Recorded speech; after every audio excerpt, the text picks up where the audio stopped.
I want to welcome everyone to the Heritage Foundation. I'm Bruce Klingner. I'm the Senior Research Fellow for Northeast Asia here at Heritage.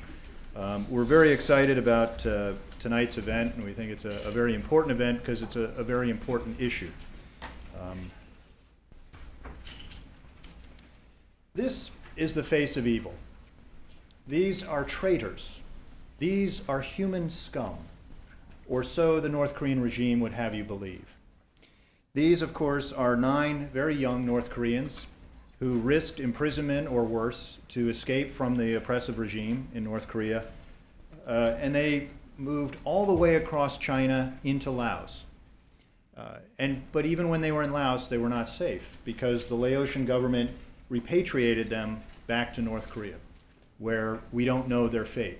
Now, because their story, their event was so widely publicized, perhaps that keeps them safe from the wrath of the regime, but we don't know.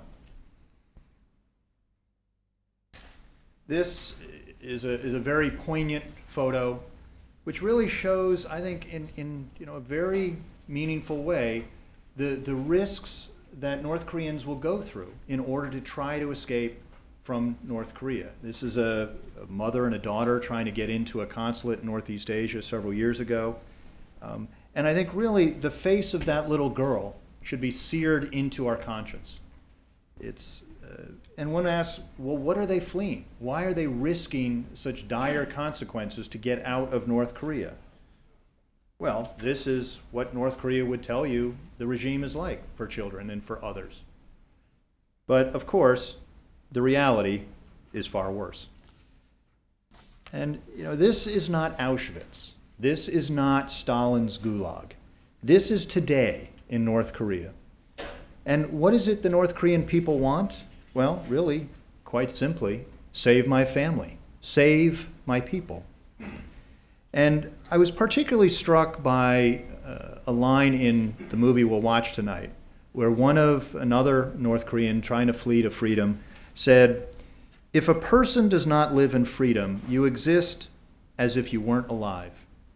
And really, those of us living in freedom have a responsibility to highlight the plight of the North Koreans who are still living in that oppressive regime.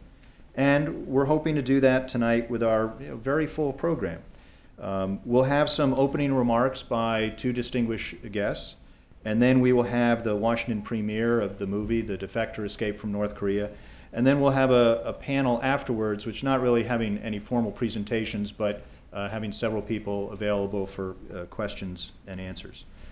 So before we get started with the next part, I'd like to call on Henry Sung from inside North Korea. He's the USA director, to come up and make some remarks.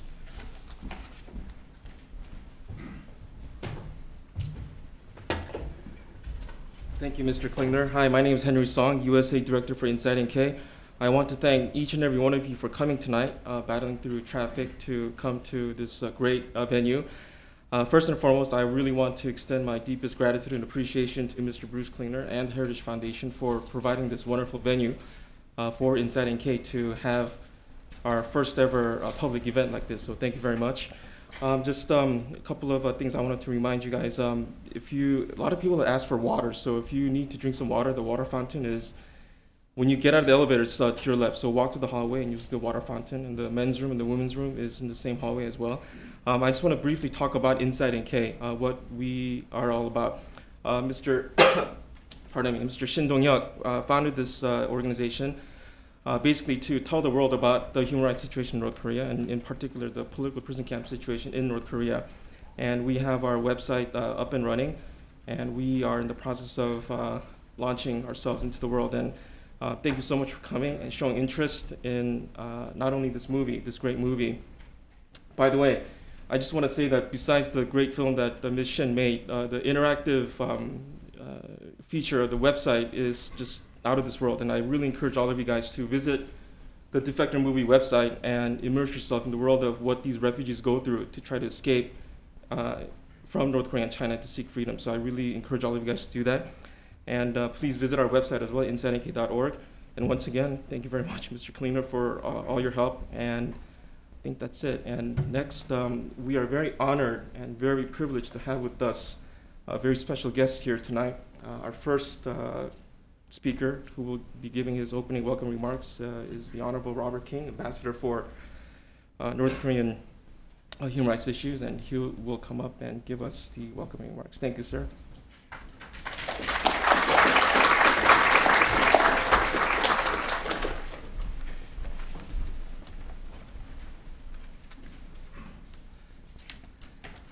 Thank you very much, Henry, for the introductory comments. It's a great pleasure for me to join you today for the screening of the Defector. Your presence here today indicates your interest and concern for the well-being of the people of North Korea.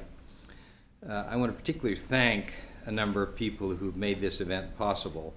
Dong-hyuk, who has played an important role in calling attention to these issues, has been particularly important in terms of raising these problems. Bruce Klinger, thank you very much for hosting this at the Heritage Foundation. Thank you also to Carl Gershman, the president of the National Endowment for Democracy, who plays a very important role in encouraging positive change. My good friend Greg Scarlatu, the Executive Director of the Committee for Human Rights in North Korea. The committee has done a great deal in terms of calling attention to the human rights abuses in North Korea, and Greg has played an important role there.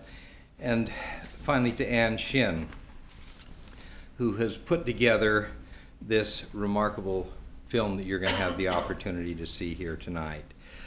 This film highlights the risk and the hardships that North Koreans face when they make the decision to leave their homeland, search for freedom and opportunity in South Korea and elsewhere beyond the borders.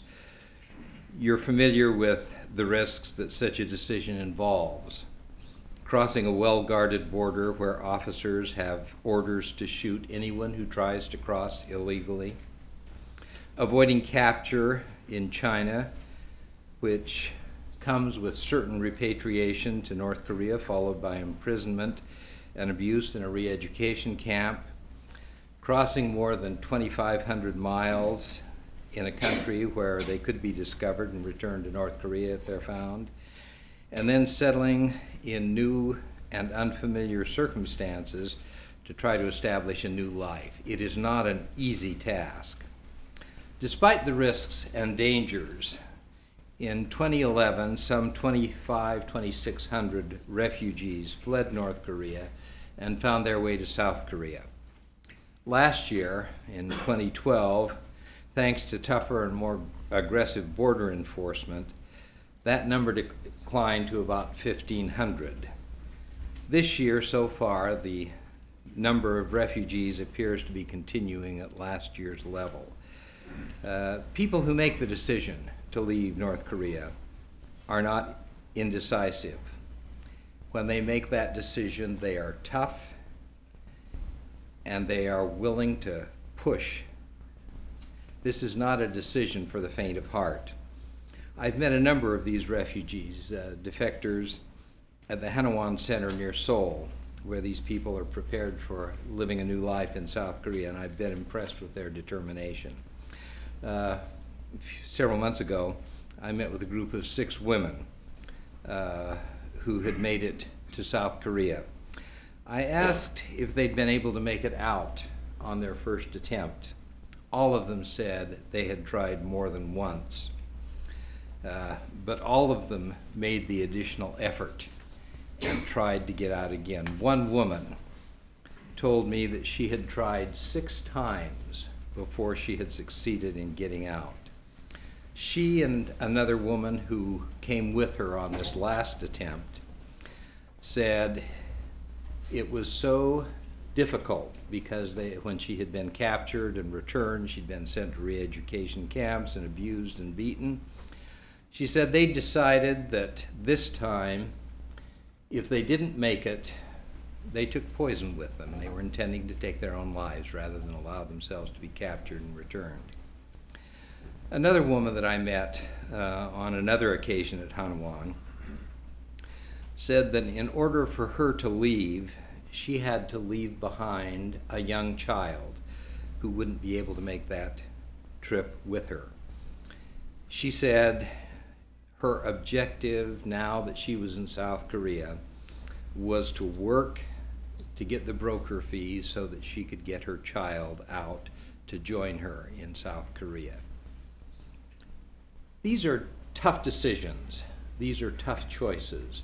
These are people who make decisions that are heart-wrenching decisions that fortunately most of us don't have to make. But the difficult problems that come for those who try to leave the DPRK has been raised to the attention of countries around the world.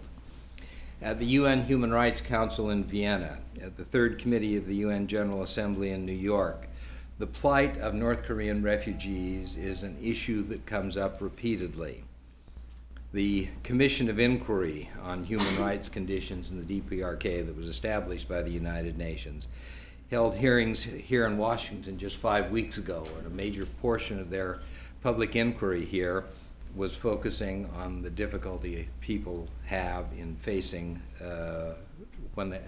difficulties that they face when leaving North Korea and trying to move elsewhere. I expect that when the Commission's report is issued in March of this year, that there will be given considerable attention to this issue of North Korean refugees. Let me thank all of you who are involved in calling attention to this horrible rights abuse. Ann Shin for this particularly good film, for speaking on these issues, Shin Dong-hyuk. And thanks to all of you for your interest in this issue, and I hope your interest is followed by your commitment to help on this issue. Thank you very much.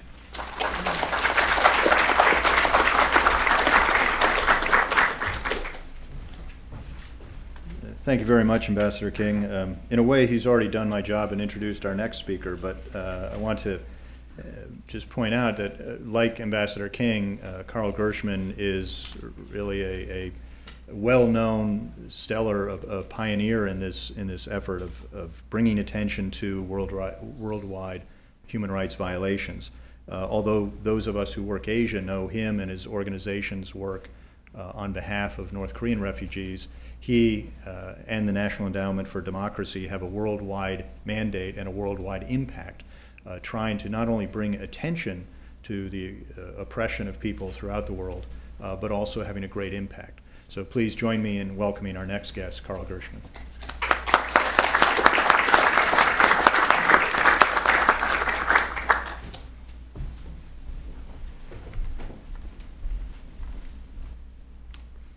Thank you, Bruce. Actually, it's great to be at Heritage. The endowment just celebrated its 30th anniversary, and I can remember being here many times back in 1984 when I got started at the NED, because Heritage, we were a little bit controversial in the Congress back then. It was a new organization, a new idea of promoting democracy internationally, and we had some battles at the Congress. And Heritage was one of our really strongest supporters, so I want to just express my gratitude to Heritage. I also want to note the sponsorship of Inside NK, Henry, and my actually now good friend, Shin Dong-hyuk, who I think is a miracle. I think he's a miracle. I've told him this to himself, that his emergence as a voice, an articulate, persuasive voice on human rights in North Korea, having spent the first 23 years of his life in this prison camp, this awful prison camp, exposed to nothing in the world except survival skills, how to survive in that kind of a awful environment. The fact that he has been able to emerge as a voice, and an informed voice, with an awareness not only of the North Korean situation, but of the Holocaust and the background of the kind of horrible abuses that have taken place in the world, which have aroused international concern and led people to be sensitive to what is going on in North Korea, I think is a miracle, and it gives me hope for the people of North Korea, when they become free, that they will be able to emerge from this nightmare and become a free and independent people. And I'm also delighted to note that Shin Dong-hyuk and Inside NK are partnering with Human Rights the Committee for Human Rights in North Korea. Greg Scarlatoia is here, and I'm on the board of that committee. And they're partnering to make the world aware of the kind of abuses that are taking place in North Korea. And finally, just by way of introduction, I want to just pay tribute to Bob King, my good friend Bob King. We used to work for Tom Lantos, who is a hero in the field of human rights. And Bob has been there now for more than 4 years, and he's a steady presence, which is extremely important, to have a steady presence with a clear commitment on human rights coming from our government on this issue. It's just terribly important, and I want to let him know how grateful we all are to him. The movie tonight is about escape and the ordeal of escape. I haven't seen it, but I can only imagine how riveting it will be. It's only, about 6 months ago that the world was exposed to the drama of the 9 children who had fled from North Korea to China and then were found by South Korean missionaries, and they eventually made their way to Laos. And when they were found, and I think it was in December of 2009, they were in absolutely horrendous condition. They were badly nourished because of the lack of food. Their growth was stunted.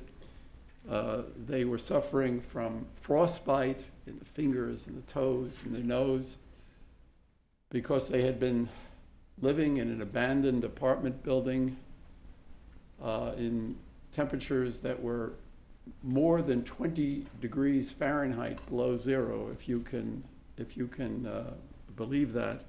They had appalling injuries from the cold. They also suffered from beatings by guards when they stole food to try to survive. All of them suffered from tuberculosis. And yet, they probably even knew that this is the kind of suffering that they would endure, but they still escaped, which is quite remarkable. And they got to Laos, and then the Laotian government, they turned themselves into the Laotian government, hoping that they would be sent to South Korea. And the Laotian government, to really the surprise of the missionaries who felt betrayed, sent them back to China, which then sent them back to North Korea,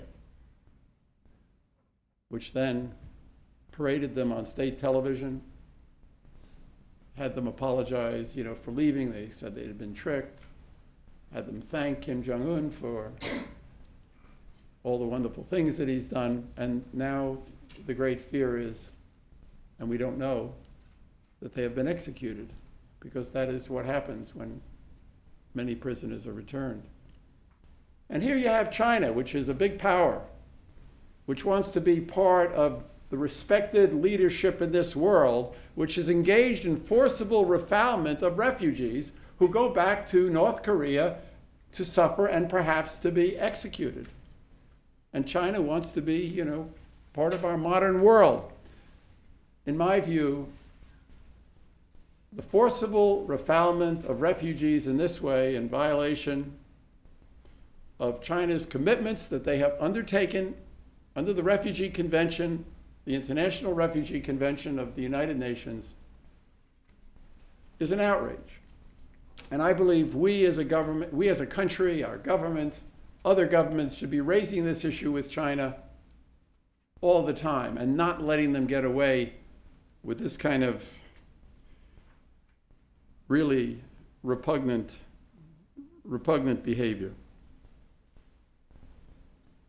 The issue really that is before us is not just the horrors of escape, which you'll be seeing tonight, but really what people are escaping from. Just today, Amnesty International, I think many of you probably know, issued a new report about the prison camps in North Korea. I know that my friend Shin is deeply, deeply concerned that as evidence becomes known to the international community about these camps, that the North Korean government may, we don't know, but he's concerned about this, may seek to exterminate the prisoners because they are further evidence. They can testify to what these camps are like. And in this report, and I'll just read this briefly and then I'll conclude, one of the former security guards at the camp, this is a report in the press about the Amnesty International report, revealed that detainees were forced to dig their own graves and were then killed with hammer blows to their necks.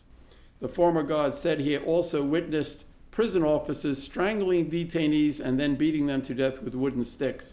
Prison officials frequently raped women inmates who were then killed, and so forth. In my view, and I've said this before, I've written it, I don't believe that there is any greater evil in the world today than what is going on in these camps in North Korea. North Korea itself is a prison house. But what is going on in these camps in North Korea is the greatest evil that exists in the world today.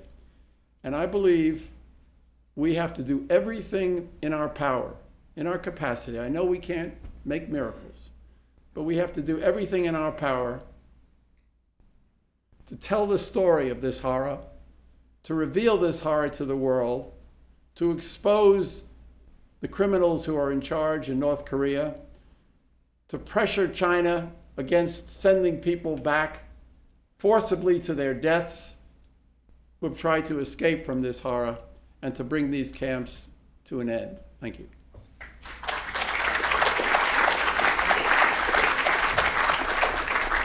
Just a quick reminder before the movie starts, please turn off your phones. No illegal recording of the movie. For members of the media, you could just grab a few seconds, the screenshot of the film. Not a few minutes, just a few seconds. And please turn off your phones or put it on vibrate. And if I catch anyone recording, I'll take your phones away, okay? So thank you. She asked me to say that please sign on to join the international campaign to save North Korean refugees by signing the petition to Xi Jinping to stop repatriating North Koreans.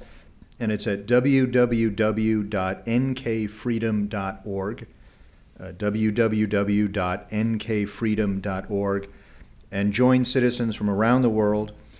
And at this website, you can view the list of North Koreans and humanitarian workers that have been seized in North Korea, and also view a YouTube video. And also, she asked if you can join us on Tuesday, December 10th in Washington, D.C. She's assembling a team of folks to deliver the above petitions to the Embassy of the People's Republic of China. And that day, December 10th, is the International Human Rights Day. Craig, I know you said you wanted to say a few comments about Hanawan. Sure, if you'd like me to start. Sure. Well, I would like to begin by complimenting Ann Shin. It's an extraordinary documentary, and I hope we can find ways to share this with all of our friends and supporters of the cause. I think that's something that Mr. Ho, the former North Korean residing in Canada, said. Two of the points he made, I think, are very important. He mentioned that North Koreans are alone in South Korea. There may be a certain degree of discrimination there as well, but I think that what's really important is that, of course, networks are important anywhere in the world, but especially in South Korea. And one great disadvantage that former North Koreans have in South Korea is the fact that they do not have those networks.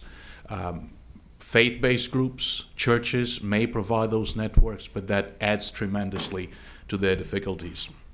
He also mentioned the fact that it's difficult to get jobs.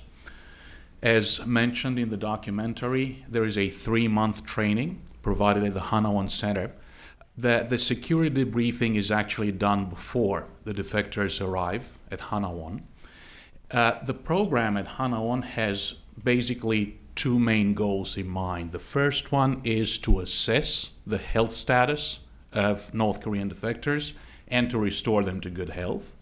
The second goal is to endow them with the skills and knowledge needed to adjust to living in South Korea. One great shortcoming of the program, and that has to do a lot with the lack of funding, is that there isn't sufficient skill building embedded in this program. So there are not sufficient skill building programs being delivered to the North Koreans at Hanaon, and thus they have these additional difficulties when they graduate from Hanaon and they have to adapt to life in South Korea. And of course, one of their most important tasks is, as mentioned in the documentary, to find jobs and make a life for themselves in South Korea. Okay, well, we're going to throw it open to the audience for questions. If you could either direct your question to any one of the members of the panels or just an open question. Sir? We have microphones that will come around. You know, they were talking about the effort to try to get all the way down to Laos and Thailand. I'm just wondering why they aren't considering Mongolia to get over there. I'll answer that. Yeah, that route is actually used as well. It's a little bit more treacherous because of the temperatures and the climate. And there is a kind of a community just across the border in China of ethnic Koreans who've lived in China for a while, who help defectors often. And also there are a large number of defectors that are kind of living and hiding in China. So that might be another reason why more might tend to go to China than Mongolia, but they take the Mongolian route too.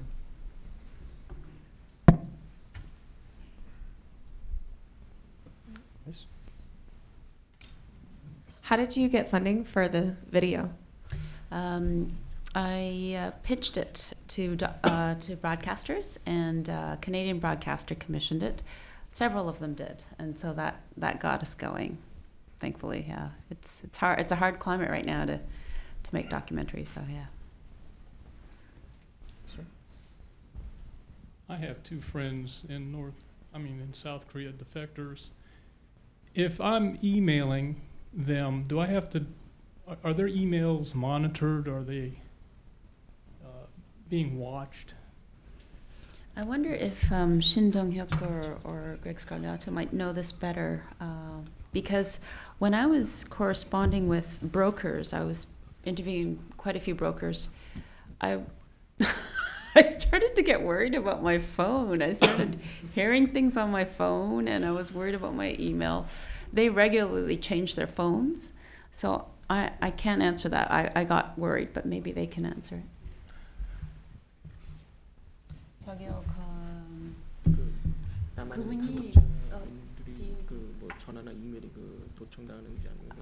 if you don't know, Shin Dong-hyuk is a former North Korean who was born in a camp, a labor camp in North Korea, and he managed to escape. 실제로 이제 대부분이 한국에 와 있는 많은 이제 북한 탈북자들이 사실 물론 한국 정부도 뭐 그들을 보호하기 위해서 노력을 해주지만 더 중요한 거는 이제 북한 내부에서 이제 직접 북한 이제 독재 정권에서 이제 이 체계적으로 이게 남한 내 이제 탈북자들에 대한 모니터링을 하고 있고 그들의 활동에 대해서 모니터링을 하고 있고 그들이 여러 가지 쓰고 있는 여러 가지 전자제품이나 이 컴퓨터나 뭐 아니면 뭐 이 휴대폰까지도 이제 체계적으로 모니터링하고 있다는 것에 대해서는 사실 공개적으로 이렇게 발표하지는 않았지만은 누구나 다 알고 있는 사실이거든요. 북한 남한의 탈북자들이 다 알고 있고 심지어 한국 정부도 그런 거에 대해서 알고 있다고 저는 생각을 하고 있고요. I believe that for North Korean defectors who have resettled in South Korea, the South Korean government does a lot to give them protection.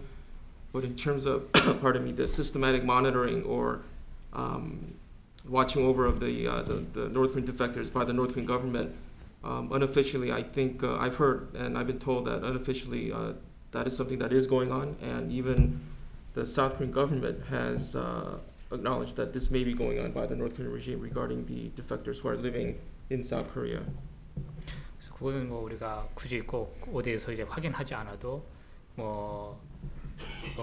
북한 독재 정권에서 스파이를 통해서라든지 아니면 뭐 사실 북한 내부적으로는 이제 뭐 해킹한다든지 이런 건 굉장히 크게 발전돼 있기 때문에 너무나도 쉽게 이제 우리 탈북자들에 대한 여러 가지 정보라든지 이런 것들에 대해서 사실 쉽게 모니터링을 하고 있는 거죠. And because the spying or the hacking efforts of the North Korean dictatorship, the regime is very developed. So in terms of hacking into the phones or monitoring their computer usage, that it's possible that can be easily done to the defectors that are living in South Korea. 실제 남한에 있는 가족들이 북한의 집쪽 이제 북한 내부로 이제 전화를 그 핸드폰을 가지고 전화를 통하고 있기 때문에 북한은 이거를 이용해 가지고 남한에 있는 탈북자들을 이제 회유를 해서 북한으로 이제 다시 끌어간다든지 또 이 북한에 남아 있는 가족들을 협박을 해가지고 이렇게 남한에서 이제 제대로 생활 못하게끔 그렇게 여러 가지 조장들을 많이 하고 있죠.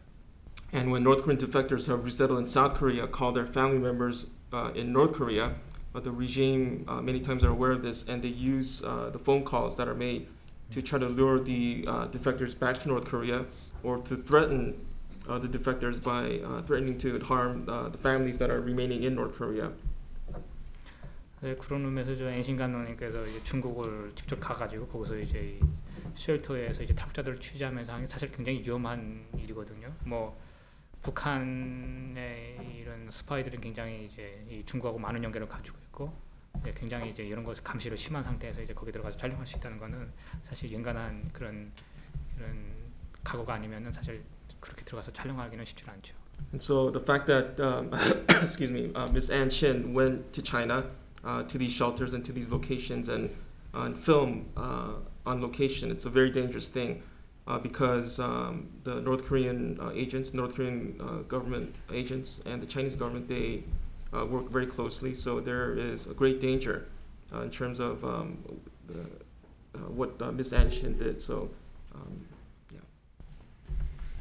And I would add to what Mr. Shin Dong-hyuk said, saying that in this day and age we should not underestimate the capabilities of the North Korean regime. Our own organization, the Committee for Human Rights in North Korea, is based in Washington, D.C., but our website was hacked on the 20th of March of this year. Oh, what happened? What happened? It was just vandalized.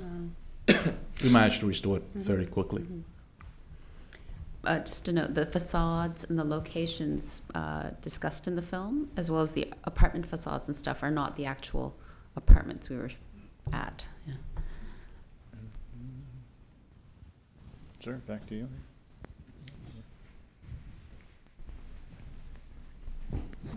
So why were the majority of the refugees women? What was there more women and men in North Korea, or what's the reason? I think the gender disparity has a lot to do with the gender disparity in China. There's a lot more men than women because of the one-child policy. So there's In North Korea, why are there more women escaping? Right. But I think because there's a market for the women. Some of them were trafficked unwittingly. They were trafficked. Oh. Yeah. Two very quick points. During and in the aftermath of the Great Famine of the 1990s, it was really the women of North Korea who took charge of enabling their families to survive.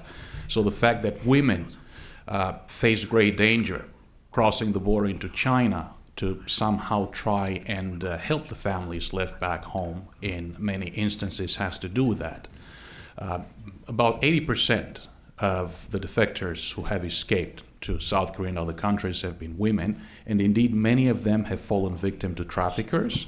In some cases, it is actually family members, ethnic Koreans from China living in the border areas, who actually think that they do them a favor by having them marry Chinese men from the rural areas. Unfortunately, they're still seen as illegal economic migrants. They cannot declare their presence to the authorities if children are born. They cannot obtain their birth certificates because of China's hukou system. Both parents have to be declared. If they declare the mother, she faces the risk of arrest and deportation. So even if they settle down in China, even if they marry some of these Chinese men in the poor Chinese rural areas, they continue to face great danger and a very insecure life. And of course, many of them end up being abused, going through tremendous abuse by the men they're forced to marry and their families. Miss?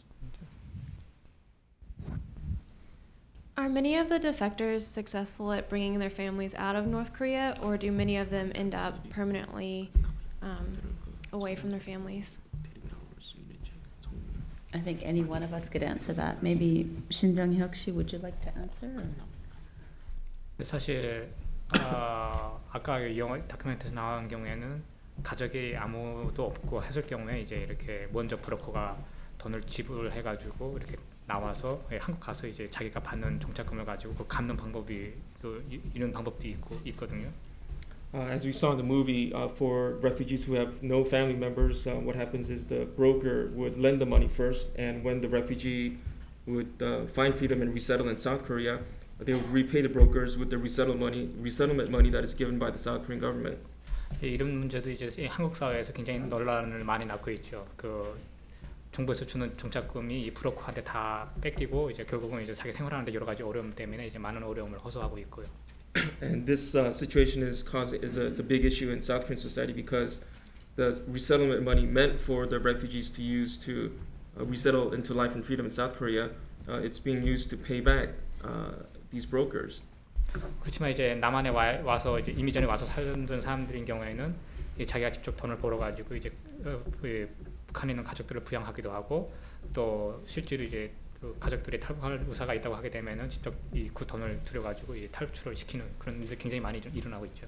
But there are a lot of instances of for North Korean defectors who, who have resettled in South Korea already.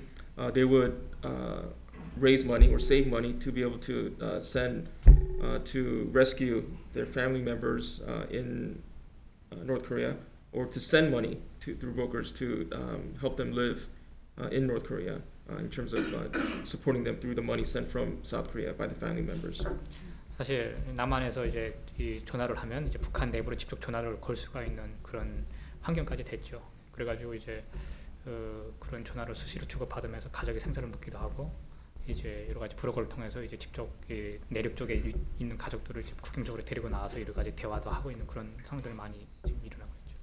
Because right now the situation is many people, defectors in South Korea, can place phone calls into North Korea, and the family members who may be living in the interior of North Korea are brought to the border area so that the phone reception can pick up, and they actually engage in conversation and ask how they're doing, and this conversation via cell phone between South Korean between defectors who resettled in South Korea and their family members who are still in North Korea.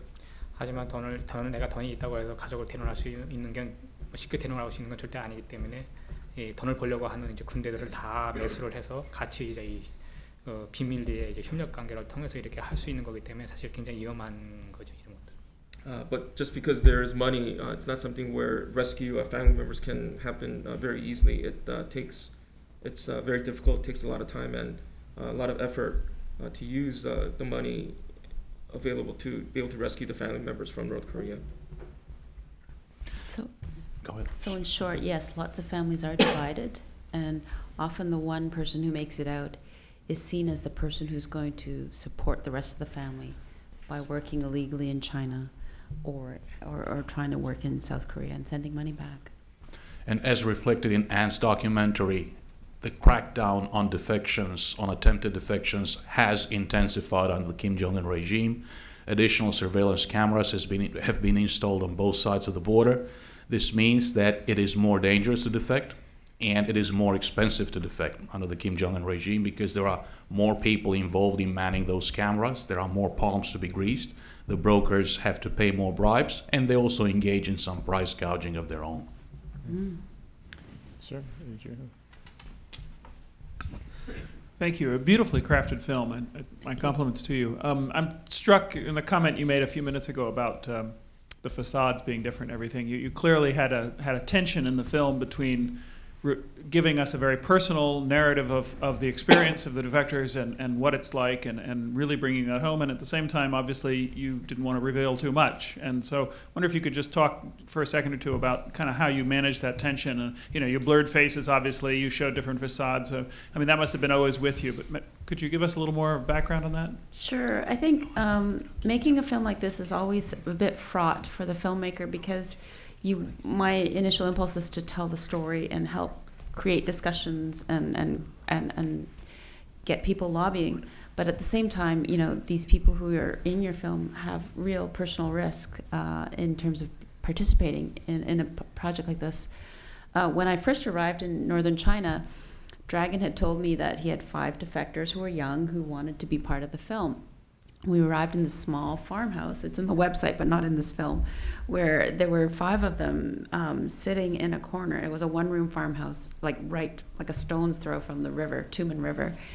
And when they saw me and my sound man coming in and my cameraman, they all blanched and they were like shocked. And I thought, oh dear, we've traveled all this way, we made all these preparations, we've come here and we don't have people who want to be in the film. We're in this but we sat down, we had a meal together, and it became clear that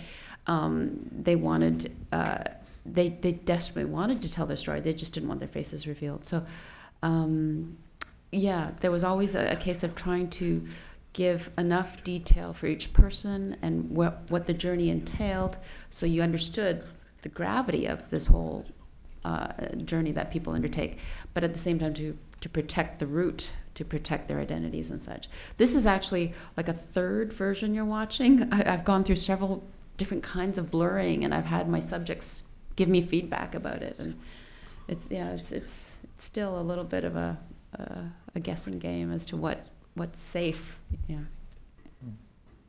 Okay, what do we, sir, back there? I was wondering when you see these scenes of people in North Korea that are crying and wailing because of the death of Kim Jong-il and different different scenes like that where there's some of it must be for show, but I'm curious what percentage of people in North Korea really are brainwashed, and of those, clearly the defectors, they spoke about what they'd been told about South Korea, and obviously they didn't believe everything they'd heard or they wouldn't have left, but I'm curious what information they have and what percentage kind of believes what they're getting, and how do the people who don't believe it, how do they know any different? That's a great question. Would you like to answer, or Mr. Shin Dong-hyuk? Yeah. Certainly. The brainwashing of North Koreans continues to be relentless. Babies in the cradle, before the cognizant age, even at the pre-cognizant stage, are taught to point fingers to the portraits of the dear and great leader on the wall. This relentless brainwashing process continues throughout the school years. Now, do some of the parents realize what's going on? Certainly. Do they tell their children what's really going on? Absolutely not, because they would face possible arrest and imprisonment in political prison camps. And North Korea is still running a political prison camp system where around 120,000 people are still being held, oftentimes 3 generations of the same family. It is also important to remember that all North Korean men, once they reach age 17, join the military. They're in a military uniform at the age of revolution, age 17 to age 27. They continue to be subjected to the same relentless brainwashing. At the same time, we know that more information has been entering North Korea. According to the organization that until recently surveyed and monitored radio broadcasting into North Korea, about 30% of the North Koreans interviewed, the North Korean defectors interviewed, had listened to foreign broadcasting while in North Korea. So you're talking Radio Free Asia, Voice of America, the radio stations in South Korea staffed with North Korean defectors, Free NK Radio, North Korea Reform Radio, and so on and so forth. And the percentage of defectors who stated that they had listened to foreign radio over the years had been on the increase. We also know that the informal markets that have developed as a coping mechanism in the aftermath of the famine have also created informal supply chains and information travels along these informal supply chains. We also know that USBs, CD-ROMs, DVDs are sold on the black market at these markets, and some North Koreans are even aware of the Hallyu, the South Korean pop culture, soap operas, and so on and so forth. So North Koreans are still brainwashed, but certainly more North Koreans know more about the outside world than they knew 10 or 15 years ago. Maybe we'll take one more. Olivia? So throughout the film, Anne, it kind of seemed like you were facing a moral dilemma when you were looking at Dragon and seeing what he was doing. What are some really practical ways through U.S. policy or South Korean policy that we can promote enough freedom so that the defectors can get out and get to the places that they need to, but so that we can also prosecute those traffickers who are, say, trafficking the women into forced marriages or sex trafficking and the like? What are some really positive things that we can do to help prevent that? I'm glad you asked that question. I think it would be great if, I think America already does this. They receive North Korean defectors applying for refugee status into states directly from Thailand. Canada does not yet do this. But it's still a bit of a barrier because there's a long wait to get your refugee claim process to come into the States. Whereas to go to South Korea, it's expedited and your plane fare gets taken care of, and there's all these things. So if we were able to somehow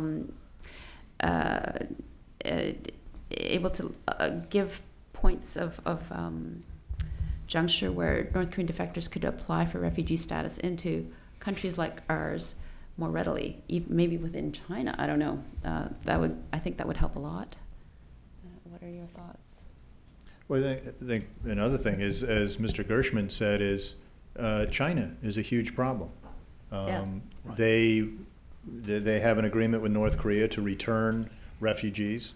They do not follow the rules of the UN agreement that they have signed, and they force the North Koreans who have gotten out back to North Korea.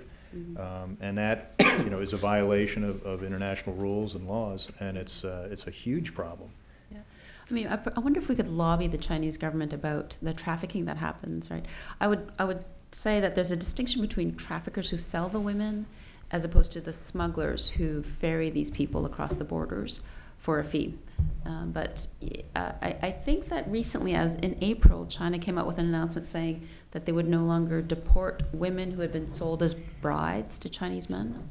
They didn't go so far as to say that they'd be given status as citizens, but that they wouldn't deport them. I'm not sure if they've been sticking to that or not. Do you know?